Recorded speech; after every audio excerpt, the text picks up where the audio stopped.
CBSE words में आपका स्वागत है। इस वीडियो में हम क्लास 8 मैथ्स का फर्स्ट चैप्टर जिसका नाम है रैशनल नंबर्स, उसकी पेज नंबर 9 पे जो ट्रायदीज दी है वो डिस्कस करेंगे। यहाँ हमको टेबल को कंप्लीट करना है। पहले कॉलम में आपको नंबर्स दिए हुए हैं, दूसरे में एसोसिएटिव फॉर, यानी ये जो नंबर्स हैं वो एसोसिएटिव हैं किस केस में, एडिशन, सब्सट्रैक्शन, मल्टीप्लिकेशन, डिवीजन। अब ये एसोसिएटिव का मतलब हम समझ लेते हैं, यानी किसको किसके साथ रखो इससे आंसर पे फर्क ना पड़ना चाहिए। अगर नहीं फर्क पड़ रहा है तो एसोसिएटिव है, अगर फर्क पड़ रहा है तो एसोसिएटिव नहीं है। चलिए मैं आपको एग्जांपल से बताऊं कहने का मतलब क्या है। जैसे एडिशन की बात कर लेते हैं, तो जैसे मान लो 3 नंबर है, उनका एडिशन करना है हमको। तो जैसे हमारा मान लो ये ए है और दूसरा नंबर हमारा बी है और तीसरा सी है, इन तीनों को ऐड करना है। तो सबसे पहले किन्हीं दो को ऐड करोगे। जैसे मान लो ए को हम बाहर रखते हैं और बी और सी को एक ब्रैकेट में बंद कर लेते हैं, यानी पहले बी और सी को ऐड कर लेंगे, फिर जो आंसर आएगा उसमें ए ऐड कर लेंगे। या फिर ए और बी को हम एक ब्रैकेट में कर लेते हैं, यानी पहले इनको ऐड करेंगे, फिर जो आंसर आएगा उसमें सी को ऐड कर देंगे। तो पहले केस में हमने बी और सी को एक साथ रखा, दूसरे में ए और बी को रखा।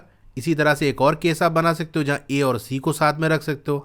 जैसे हमने ए और सी को एक साथ रख लिया और बी को बाहर कर दिया।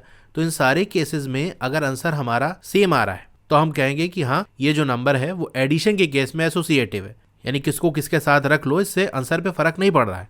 और अगर आंसर बदल जा रहा है तो एसोसिएटिव नहीं है। तो रैशनल नंबर हम कोई ले लेते हैं, जैसे हम ले लेते हैं 1/2 और बी को ले लेते हैं 1/4 और सी को ले लेते हैं 1/8। अब इन तीनों को ऐड करना है, तो चलो एक बार हम बी और सी को एक साथ रख लेते हैं, यानी 1/4 और 1/8 को एक साथ रख लेते हैं। तो क्या होगा, 1/2 हो गया प्लस 1/4 और 1/8 को ऐड कर लो, तो ये आपका 3/8 आ जाएगा। फिर इनको जब आप ऐड करोगे तो ये 7/8 आ जाएगा। अब अगर 1/2 और 1/4 को एक साथ कर लेते हैं और बाद में फिर 1/8 को ऐड कर लें तो क्या आंसर में फर्क पड़ेगा। तो 1/2 प्लस 1/4 आपका 3/4 होता है, प्लस 1/8 इनको जब ऐड करोगे तो आपका आंसर 7/8 आएगा। तो दोनों केस में देख रहे हो आंसर सेम आ रहा है। इसका मतलब रैशनल नंबर एडिशन केस में एसोसिएटिव होते हैं। यस। अब जैसा कि मैंने पिछली वाली ट्रायदीज में आपको बताया था कि रैशनल नंबर्स के अंदर ही इंटीजर्स और उसके अंदर होल नंबर, फिर उसके अंदर नेचुरल नंबर्स आते हैं। तो अगर रैशनल नंबर एसोसिएटिव है एडिशन केस में तो बाकी सब भी एसोसिएटिव होंगे। अब सब्सट्रैक्शन की बात कर लेते हैं, तो वही जो एग्जाम्पल लिया था हमने वही ले लेते हैं। 1/2, 1/4 और 1/8। कोई और भी एग्जाम्पल आप ले सकते हो, मैं एक सिंपल सा ले रहा हूँ। वैसे आपका ऊपर दिया हुआ है डिटेल एक्सप्लेनेशन, इन्हीं सारी चीज़ों का दिया हुआ है, तो उसको पढ़ सकते हो, नहीं तो उसको सिंप्लीफाई करके मैं आपको यहाँ बता रहा हूँ। तो इनका सब्सट्रैक्शन इस तरह से करना है कि जैसे मान लो 1/2 माइनस 1/4 और 1/8 को एक ब्रैकेट में कर लेते हैं। अब सॉल्व करते हैं तो 1/2 हो गया, 1/4 माइनस 1/8 क्या होगा, तो ये आपका आएगा 1/8 और फिर ही आप सब्सट्रैक्शन करोगे तो आपका आंसर आएगा 3/8। अब दूसरी बार हम क्या करते हैं, 1/2 और 1/4 इनको एक साथ कर लेते हैं और 1/8 को बाहर कर लेते हैं। अब देखो क्या होगा, 1/2 माइनस 1/4 ये आपका 1/4 आ जाएगा और माइनस 1/8। 1/4 में से 1/8 को माइनस करोगे तो 1/8 आपका आंसर आएगा। तो देखो आंसर दोनों केस में अलग आ रहा है कि नहीं। इसका मतलब सब्सट्रैक्शन के केस में रैशनल नंबर एसोसिएटिव नहीं होते। तो अगर रैशनल नंबर नहीं हो रहा है तो इसी के अंदर तो आपके integer, whole number, natural number भी आते हैं, यानी ये सब भी नहीं होंगे।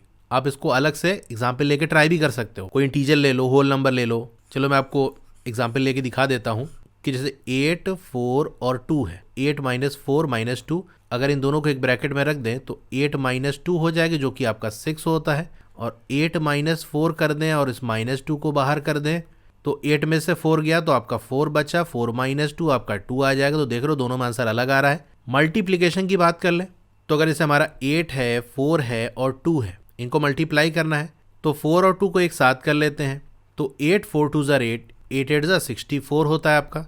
अच्छा, इस बार हम 8 और 4 को एक ब्रैकेट में कर लेते हैं और 2 को बाहर कर देते हैं तो 4 8 आपका 32 होता है, मल्टीप्लाई बाई 2 ये आपका 64 होता है। तो दोनों केस में आंसर सेम आ रहा है। इसका मतलब मल्टीप्लिकेशन के केस में रैशनल नंबर एसोसिएटिव होता है। यस। इंटीजर 8 4 2 ये हमारा इंटीजर है, ये होल नंबर भी है और नेचुरल नंबर भी है, तो सबका एक साथ हमने वेरीफाई कर लिया। डिवीजन की बात कर लेते हैं, यही हम 8 4 और 2 का एग्जाम्पल लेते हैं। 8 divided by 4 which is further divided by 2।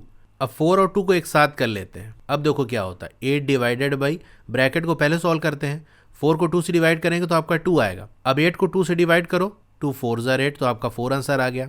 अब इस केस में क्या करते हैं, 8 और 4 को एक ब्रैकेट में कर लेते हैं और 2 को बाहर कर लेते हैं तो 8 को 4 से डिवाइड करोगे तो आपका 2 आएगा, बाहर आपका डिवाइडेड बाई 2 है तो 2 को 2 से डिवाइड करोगे आपका 1 आएगा। अब ये 842 आपका रैशनल नंबर भी है, इंटीजर भी है, होल नंबर भी है, नेचुरल नंबर भी है, तो एक साथ सब वेरीफाई हो गया, यानी आंसर हमारा अलग अलग आ रहा है, एसोसिएटिव नहीं है। रैशनल नंबर को ऑलरेडी आपका नो दिया हुआ है, इंटीजर में भी नो, होल और नेचुरल नंबर में भी आपका नो होगा।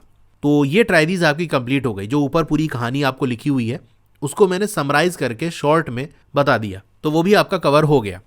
क्लास 8 की और वीडियोस अगर आपको देखनी है तो इस तरह से आपका मोबाइल होगा, वीडियो चल रही होगी, पहले आप वीडियो को लाइक कर लो, चैनल को सब्सक्राइब कर लो, नीचे आपको मोर लिखा होगा वहाँ क्लिक करना है, फिर यहाँ भी आपको मोर लिखा है यहाँ भी क्लिक करना है, स्क्रॉल डाउन करोगे तो ये आपका ये पूरा डिस्क्रिप्शन है, तो इसके अंदर आपको प्लेलिस्ट का लिंक मिल जाएगा, ठीक है, साइंस मैथ इस तरह से। तो जिस चैप्टर की वीडियो आपको देखनी है उस चैप्टर का नाम लिखा हो, उसके साथ एक लिंक होगा साइड में या नीचे, उस पर आपको क्लिक करना है, तो उस चैप्टर की प्लेलिस्ट ओपन हो जाएगी और सारी वीडियो वहाँ से उस चैप्टर की देख सकते हो। Okay, thank you.